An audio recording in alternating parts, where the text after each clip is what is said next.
একত্রিত হয়েই সিদ্ধান্ত হয়েছিল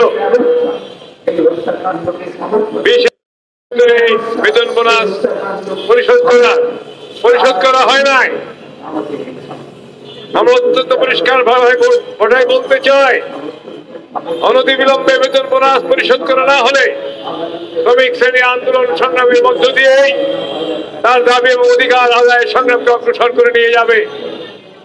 সরকারের উচিত হবে সকল শিল্প এবং প্রতিষ্ঠানের মালিকদের কাছে এই মেসেজ পৌঁছে দেওয়া, সরকারের সিদ্ধান্ত বাস্তবায়ন না হলে শ্রমিকরা লড়াই সংগ্রামের মধ্য দিয়েই বাধ্য করবে প্রতিষ্ঠা করতে। সাথী বন্ধুগণ, আজকের দিন যেদিন আমরা অনেক আগেই বলেছিলাম সাম্রাজ্যবাদ মানে যুদ্ধ,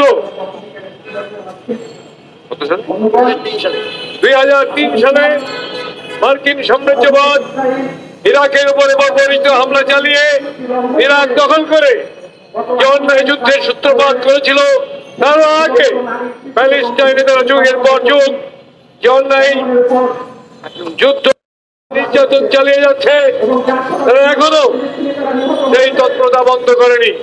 যুদ্ধ বিস্তৃত হচ্ছে মধ্যপ্রাচ্যের দেশে, যুদ্ধ বিস্তৃত হয়েছে আফগানিস্তান, ইউক্রেনে।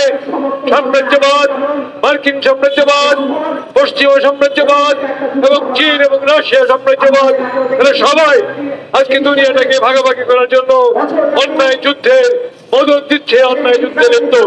বন্ধুগণ, সকল ধরনের সাম্রাজ্যবাদের বিরুদ্ধে, আদালতের বিরুদ্ধে শ্রমিক শ্রেণী লড়াই সংগ্রাম করে তুলতে হবে।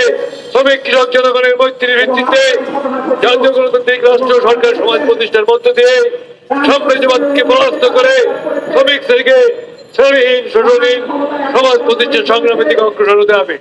সেই লক্ষ্যের প্রেক্ষাপটে আসেন ঈদের আগে বেতন বোনাসের দাবিতে আমরা মহল্লায় মহল্লায় আন্দোলন করে তুলি। সোচ্চার হই, আমরা আমাদের দাবি না নিয়ে, আমাদের ন্যায্য বোনাস না নিয়ে আমরা কেউ ঈদ করতে যাবো না। মালিককে